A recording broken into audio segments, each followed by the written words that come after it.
ونسلم على رسوله الكريم أما بعد فأعوذ بالله من الشيطان الرجيم بسم الله الرحمن الرحيم لقد جاءكم رسول من أنفسكم عزيز عليه ما عنتم حريص عليكم بالمؤمنين رؤوف رحيم صدق الله العظيم وصدق رسوله النبي الكريم ونحن على ذلك لمن الشاهدين والشاكرين والحمد لله رب العالمين إن الله وملائكته يصلون على النبي يا أيها الذين آمنوا صلوا عليه وسلموا تسليما اللهم صل على محمد وعلى آل محمد كما صليت على إبراهيم وعلى آل إبراهيم إنك حميد مجيد اللهم بارك على محمد وعلى آل محمد كما باركت على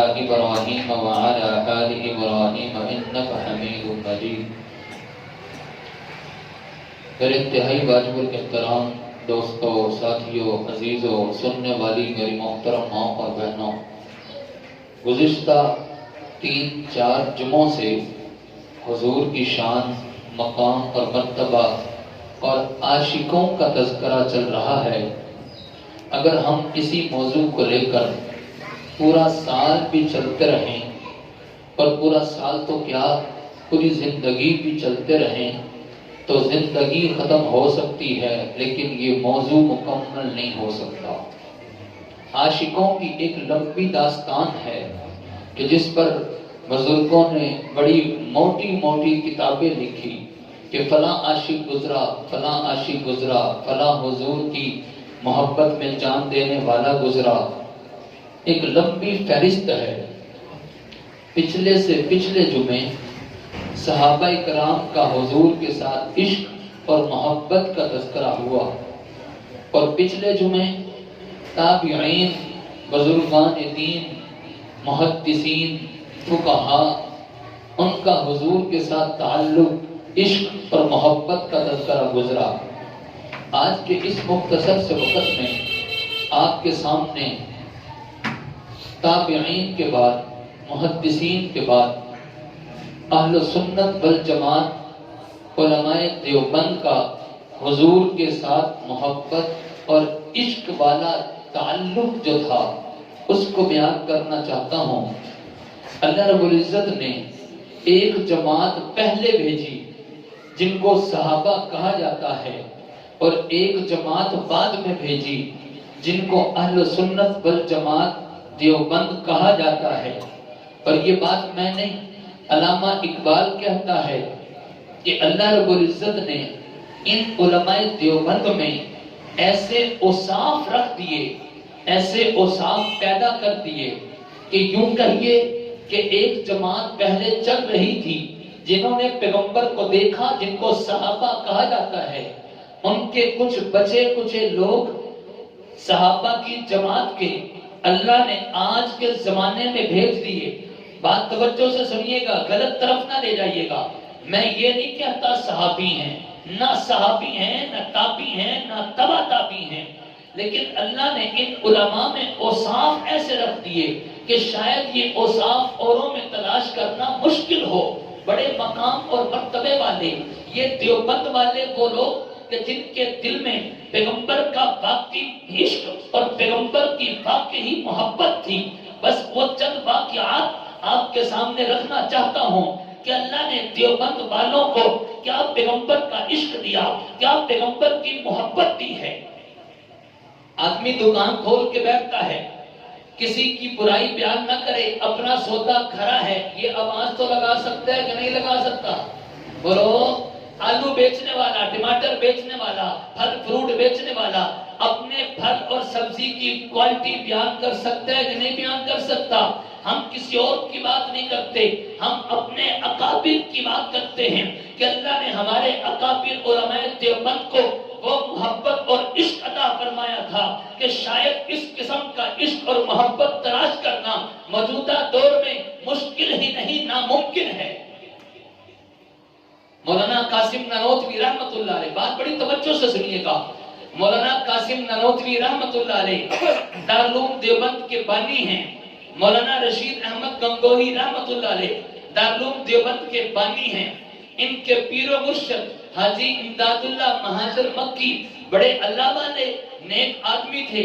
حاجی امداد اللہ مہاجر مکی رحمت اللہ علیہ کے پاس ایک شخص آیا اور آ کر کہنے لگا حضرت میرے لیے دعا کرو، اللہ مجھے خواب میں حضور کا دیدار کروا دے، اللہ خواب میں حضور کی زیارت کروا دے، میرے لیے دعا بھی کرو اور طریقہ بھی بتلاؤ کہ خواب میں پیغمبر کا دیدار کیسے ہوتا ہے، خواب میں پیغمبر کی زیارت کیسے ہوتی ہے۔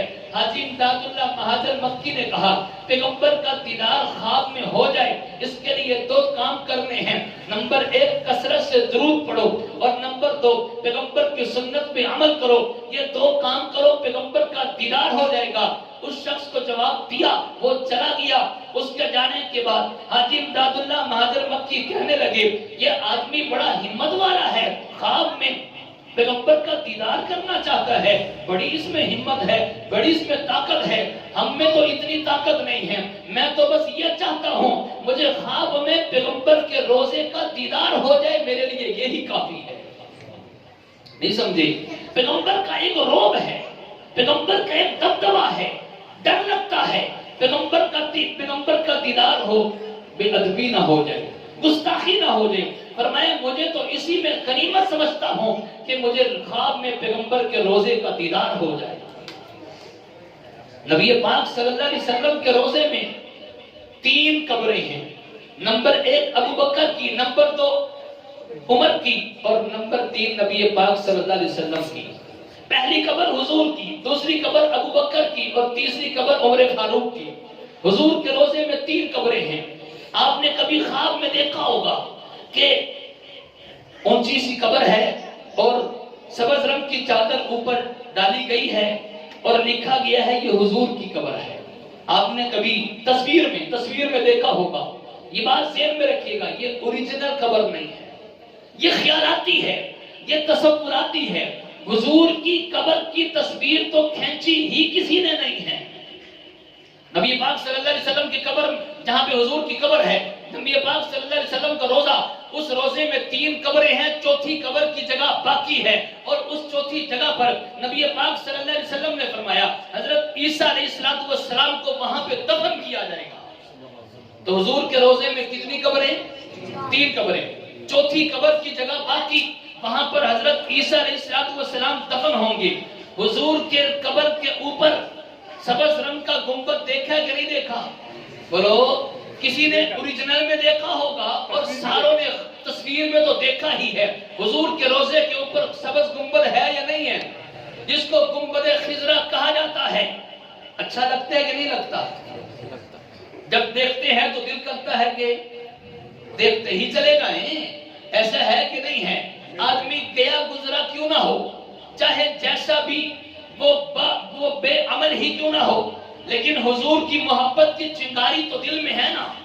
ایک شرابی قسم کا شاعر گزرا جس کا نام تھا اختر شیرانی، شاعر تھا، شراب ہر وقت پی رکھتا تھا لیکن شعر کہا کرتا تھا، شاعر تھا۔ ایک مرتبہ لوگوں کی محفل جمی ہوئی تھی، اس سے لوگ سوال کر رہے تھے کہ اختر شیرانی صاحب، شاعر صاحب بتلاؤ تو صحیح فلاں شاعر کے بارے میں تمہارا کیا خیال ہے؟ اختر شیرانی شراب کی نشے میں دھت تھا، شراب کے نشے میں اس کا دماغ کام نہیں کر رہا تھا، کہنے لگا کہ فلاں شاعر تو میرا شاگرد ہے۔ پھر کسی نے سوال کیا کہ اختر شیرانی صاحب فلاں دوسرے شاعر کے بارے میں تمہارا کیا نظریہ ہے؟ کہنے لگا اس کو ابھی پریکٹس کی ضرورت ہے، اس کو ابھی مزید محنت کی ضرورت ہے۔ مطلب کہ اختر شیرانی کسی کو اپنے لیول کا سمجھتا نہیں تھا، سب کو نیچا سمجھ رہا تھا، چونکہ اس نے شراب پی ہوئی تھی، وہ اپنے آپ کو سب سے بڑا سمجھ رہا تھا۔ کسی نے سوال کیا کہ اختر صاحب بتاؤ حضور کے بارے میں تمہارا کیا خیال ہے؟ اختر شیرانی کا رنگ بدل گیا اور کہنے لگے وہ کہ تم اپنے شاعروں کی بات کرو، کس ہستی کا نام لیتے ہو؟ بات ادھر ادھر ہو گئی۔ تھوڑی دیر کے بعد پھر کسی نے سوال کیا کہ بتاؤ تو صحیح تمہارا پیغمبر کے بارے میں کیا خیال ہے؟ اختر شیرانی شراب پی رہا تھا اور کچ کا گلاس تھا، شیشے کا گلاس تھا، اس آدمی کے سر پہ شیشے کا گلاس مار کے زخمی کر دیا۔ اور کہنے لگا کہ تم مجھ سے اس حالت میں پیغمبر کے بارے میں سوال کرتے ہو، ارے نشے کی حالت میں، شراب کی حالت میں تم نے پیغمبر کا تذکرہ چھیڑا ہی کیوں ہے؟ اور پھر کہنے لگا کہ ہمارے پاس پیغمبر کے دامن کے علاوہ ہے بھی کیا؟ اگر ہم پیغمبر کا دامن بھی چھوڑتے خدا کی قسم بچتا ہی کچھ نہیں ہے۔ آدمی جیسا کیسا بھی ہو لیکن پیغمبر کی محبت، پیغمبر کی عشق کی چنگاری ہر ایمان والے، ہر مسلمان کے دل میں ضرور ہوتی ہے۔ تو کیا خیال ہے گنبد خضرا اچھا لگتا ہے کہ نہیں لگتا؟ آپ کو تھوڑی سی تاریخ بتا دوں، یہ گنبد خضرا بنا کیوں ہے اور بننے کے بعد اس کو گرانے لگے تھے، بچا کیسے ہے؟ پتا ہونا چاہیے کہ نہیں پتا ہونا چاہیے؟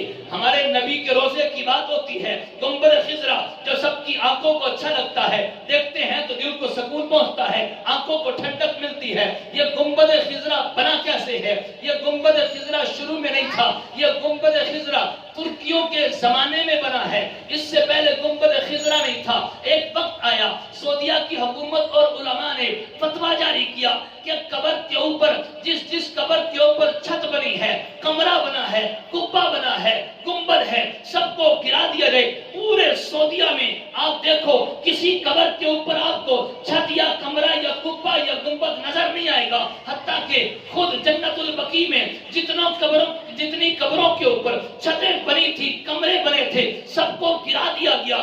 گراتے گراتے پیغمبر کے روزے والی گنبد خضرا کی بات آتی ہے کہ گنبد خضرا کو بھی گرا دیا جائے۔ وہاں کے علماء نے فتویٰ دے دیا گرا دیا جائے۔ کیوں؟ پیغمبر کی حدیث موجود ہے، نبی پاک صلی اللہ علیہ وسلم نے فرمایا کہ قبر کے اوپر چھت نہ بنائی جائے، لہذا اس حدیث کی وجہ سے جہاں اوروں کے چھتوں کو گرا دیا گیا، پیغمبر کے گنبد خضرا کو بھی گرا دیا جائے گا۔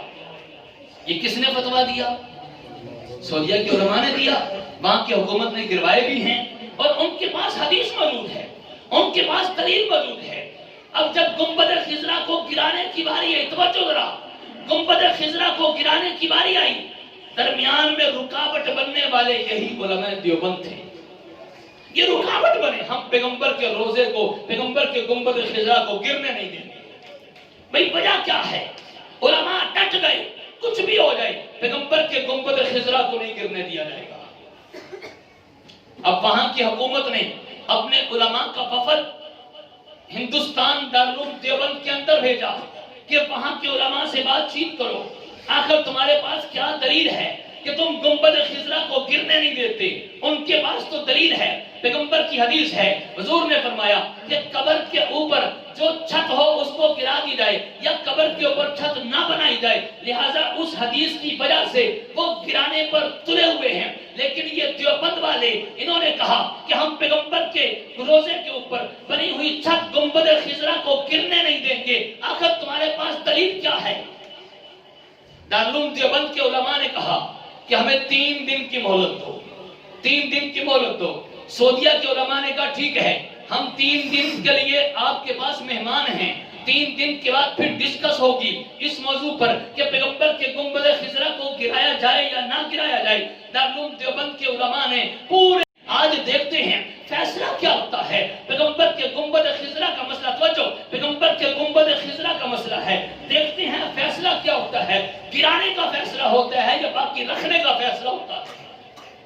سعودیہ کے علماء نے اپنی دلیل پیش کی کہ پیغمبر نے فرمایا کسی قبر کے اوپر چھت نہ بنائی جائے، اس کو کھلی جگہ میں اوپن رکھا جائے، اس کے اوپر چھت نہ بنائی جائے، پیغمبر کی حدیث ہے۔ اب دارالعلوم دیوبند کی طرف سے مولانا اشرف علی تھانوی نور اللہ مرکزہ کھڑے ہوئے اور کھڑے ہو کر کہنے لگے مانتا ہوں پیغمبر کی حدیث ہے کہ قبر کے اوپر چھت نہ بنائی جائے، لیکن حضور کے گنبد خضرا کو نہیں گرایا جائے گا۔ اس کی دلیل یہ ہے پیغمبر نے فرمایا کہ قبر کے اوپر چھت نہ بنائی جائے، ہمارے پیغمبر کی قبر کے اوپر چھت بنائی نہیں گئی، چھت پہلے سے موجود تھی، قبر بعد میں بنائی گئی ہے۔ بات سمجھ آئی کہ نہیں آئی؟ چھت تو پہلے سے موجود تھی، وہ امی عائشہ کا کمرہ تھا، امی عائشہ کا گھر تھا، وہ حضور کا حجرہ تھا، نبی پاک صلی اللہ علیہ وسلم کا گھر تھا، اسی کمرے میں حضور کی قبر بنائی گئی ہے۔ اب بتاؤ چھت پہلے بنی ہے یا بعد میں بنی ہے؟ چھت پہلے سے موجود تھی، قبر بعد میں بنی ہے۔ مولانا اشرف علی تھانوی رحمۃ اللہ علیہ نے اس دلیل کو، اس حدیث کو بنیاد بناتے ہوئے فرمایا کہ پیغمبر کی قبر کے اوپر سے گنبد خضرا نہیں گرایا جائے گا۔ اس وقت یہ فیصلہ ہوا کہ حضور کے روزے کو گرایا، بولو بولو، حضور کے روزے کے اوپر گنبد خضرا کو گرایا نہیں جائے گا، اور نہ کہ یہ جو بیچ میں رکاوٹ بننے والے تھے، جو گرنے سے روکنے والے تھے، پیغمبر کے گنبد خضرا کو بچانے والے یہی دیوبند والے تھے۔ اب بتاؤ گستاخی کی ہے؟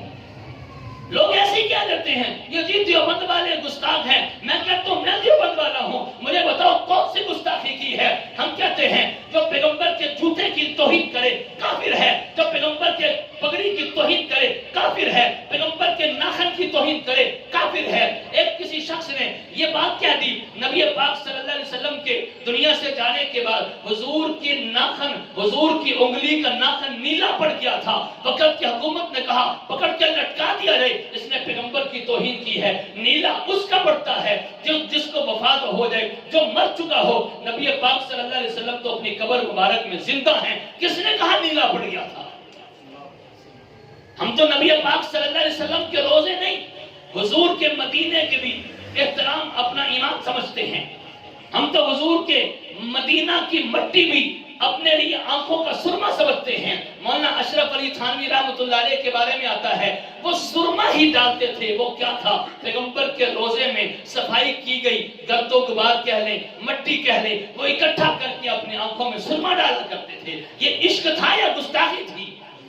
بولو، یہ عشق تھا، اور عشق کی اعلیٰ درجے کی مثال تھی۔ مولانا اشرف علی تھانوی رحمۃ اللہ علیہ کو کسی نے مدینہ کی کھجور لا کر دی، حضرت یہ مدینہ کی کھجور ہے، جتنے لوگ بیٹھے ہوئے تھے ساروں میں تھوڑی تھوڑی تقسیم کر دی۔ اب مدینہ کی کھجور تھوڑی سی آئی ہوں گی، اب سارے لوگوں میں تقسیم کی جائے، اب بتاؤ ہر ایک کو کتنی کتنی ملتی ہے؟ تھوڑی تھوڑی، چھوٹا چھوٹا ٹکڑا، ایسے ہی ہے نا۔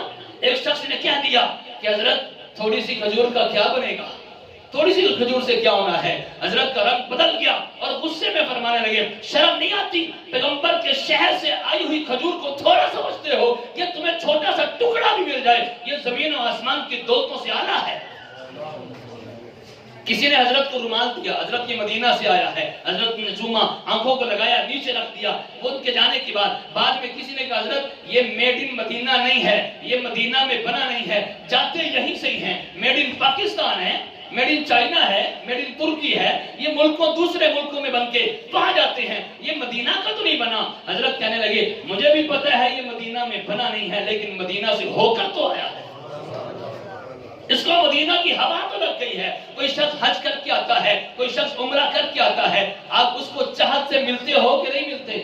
وہ میڈ ان مدینہ ہے، وہ made in Pakistan, made in Ghaziabad ہے، لیکن آپ اس کو چومتے ہو، پیشانی پہ بوسہ لیتے ہو، اس کی آنکھوں کا بوسہ لیتے ہو کہ ان آنکھوں نے پیغمبر کے روزے کو دیکھا، چلو ہم نے دیکھا تو نہیں، ہم ان کی آنکھوں کا بوسہ لے لیں کہ جس نے خانہ کعبہ کو دیکھا، جس نے پیغمبر کے روزے کو دیکھا، لیکن چمتے کیوں ہو؟ پیغمبر کے روزے سے ہو کر آیا ہے، یہ پیغمبر کے شہر سے ہو کر آیا ہے۔ ارے کوئی رومال، ٹوپی، کوئی بھی چیز پیغمبر کے شہر سے ہو کر آ جائے، یہ کہہ کر ضائع مت کر دینا کہ یہ وہاں کی بنی تو نہیں ہے۔ ارے چاہے نہ بنی ہو، یہ وہاں کی ہوا لے کر تو آئی ہے۔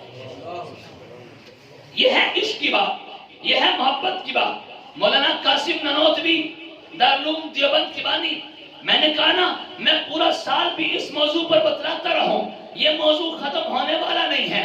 عشق کے واقعات بھرے پڑے ہیں، گستاخی والا واقعہ آپ ایک بتا دو، سینکڑوں نہیں ہزاروں واقعات میں بتاؤں۔ بعض لوگ ایسے کہہ دیتے ہیں او جی گستاخ ہم دے رہے ہیں، او جی فلاں دے رہے ہیں۔ ارے ہمارے بارے میں آپ ہم سے پوچھو کہ تمہارا عقیدہ کیا ہے، تمہارا نظریہ کیا ہے۔ دیوبند والوں نے عقیدہ لکھا ہے، اگر کوئی شخص مدینہ جاتا ہے، حضور کی مسجد نبوی میں جاتا ہے، جاتے ہوئے نیت کیا کرنی چاہیے؟ حضور کی مسجد کی نیت کرے یا روزے کی نیت کرے؟ بات سمجھ آئیے کہ نہیں آئی؟ نیت کیا کرنی چاہیے؟ میں مسجد نبوی جا رہا ہوں یا حضور کے روزے پہ جا رہا ہوں؟ بولو کیا نیت کرنی چاہیے؟ دیوبند والوں نے کہا کہ نیت یہ کرو کہ میں حضور کے روزے پہ جا رہا ہوں، مسجد نبوی کی زیارت تو ویسی ہو جائے گی، اعلیٰ درجہ یہ ہے کہ نیت حضور کے روزے کی ہونی چاہیے۔ بات سمجھ آئی کہ نہیں آئی؟ میں مثال دیتا ہوں۔ مثال کے طور پہ آپ مجھ سے ملنے کے لیے آتے ہو اور دوسرا میرا گھر ہے، اب آپ نیت کیا کرو گے؟ مولانا صاحب سے ملنے جا رہے ہیں یا گھر دیکھنے جا رہے ہیں؟ ملنے جا رہے ہیں، جب ملیں گے گھر تو دیکھ ہی لیں گے نا۔ اصل تو ملنا ہے، اصل تو یہ ہے ہم حضور کے روزے پہ جا رہے ہیں، مسجد نبوی میں جائیں گے، حاضری تو مسجد نبوی کی بھی ہو جائے گی، دیکھ تو مسجد نبوی کو بھی لیں گے، لیکن اعلیٰ درجہ یہ ہے کہ حضور کے روزے پہ جا رہے ہیں۔ دیوبند والوں کا عقیدہ ہے کائنات میں سب سے افضل ترین جگہ وہ ہے جو حضور کے جسم کے ساتھ قبر کی مٹی لگی ہوئی ہے، وہ کائنات کی افضل ترین جگہ ہے، یہ دیوبند والوں کا عقیدہ ہے۔ پھر بھی لوگ کہیں گستاخ حضور ہیں، پھر بھی لوگ کہیں یہ حضور کو نہیں مانتے، پھر بھی لوگ کہیں کہ یہ حضور کی توہین کرتے ہیں۔ ارے لوگوں کی باتوں میں مت آؤ، ہمارے بارے میں آپ ہم سے پوچھو کہ مولانا صاحب آپ کا حضور کے بارے میں نظریہ کیا ہے؟ ہم تو کہتے ہیں کہ حضور نہیں، حضور کے غلام صحابہ اور صحابہ کے غلام تابعین، تابعین کے غلام تبع تابعین، جو ان کی بھی توہین کرے اس کا اللہ سے اعلان جنگ ہے۔ حضور کا تو بڑا مقام اور مرتبہ ہے۔ نبی پاک صلی اللہ علیہ وسلم کے روزہ نہیں، روزہ کا اونچا مقام ہے۔ حضور کے شہر مدینہ کی بھی توہین نہیں کرنی، حضور کے شہر مٹی کی بھی توہین نہیں کرنی۔ ایک شخص مدینہ گیا اور وہاں اس نے کھانا کھایا، کھانے میں اس کو دہی ملا، دہی کھٹا تھا، اس نے کہہ کے دہی کو چھوڑ دیا کہ مدینہ کا تو دہی بھی کھٹا ہے۔ رات کو خام میں حضور کی زیارت ہوئی، نبی پاک صلی اللہ علیہ وسلم نے فرمایا تجھے ہمارے شہر مدینہ کا دہی کھٹا لگتا ہے، نکل جاؤ ہمارے شہر سے، کہ جس کو ہمارے شہر کا دہی بھی اچھا نہیں لگتا۔ حضور کی زیارت، نکل جاؤ ہمارے شہر سے۔ اب بڑا پریشان ہے، دوپہر کا وقت ہوا، حضور کے چچا حمزہ کی قبر پہ گیا۔ حضرت حمزہ کی قبر وہ احد پہاڑ کے قریب جہاں پہ شہید ہوئے، وہاں ان کی قبر، حضور کے چچا حمزہ کی قبر پہ گیا اور وہاں جا کر درخواست کی کہ آپ اللہ کے نبی کے چچا ہیں، میری سفارش کر دیجئے، درخواست کریں کہ اللہ کے نبی مجھے معاف کر دیں۔ رات کو سوتا ہے، خواب میں حضور کے چچا حمزہ کی زیارت ہوئی۔ حضرت حمزہ نے کہا کہ جب پیغمبر نے کہہ دیا کہ شہر سے نکل جاؤ تو نکل جاؤ، ورنہ تمہارا ایمان ضائع ہو جائے گا۔ ہم تو حضور کے روزے، ہم تو حضور کے شہر مٹی کا بھی احترام کرتے ہیں، حضور کے شہر کے دہی اور دودھ اور پانی کا بھی احترام کرتے ہیں۔ حضور کا مقام تو سب سے اعلیٰ ہے۔ مولانا قاسم نانوتوی رحمۃ اللہ علیہ جب بھی مدینہ منورہ جاتے، دور سے پیغمبر کی مسجد کے مینار نظر آتے، اپنے جوتے اتار دیا کرتے تھے۔ فرمایا کہ مجھے شرم آتی ہے کہ میں اس شہر میں جوتے پہن کے چلوں جو میرے پیغمبر کا شہر ہے۔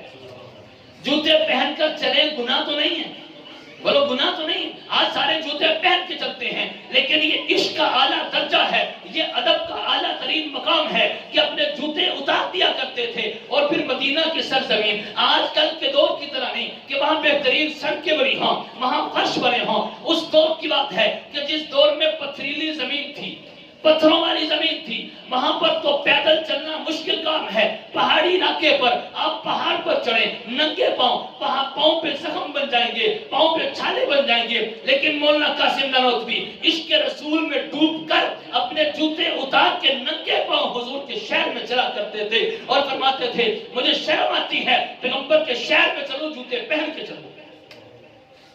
اب بتاؤ یہ عشق ہے کہ گستاخی ہے؟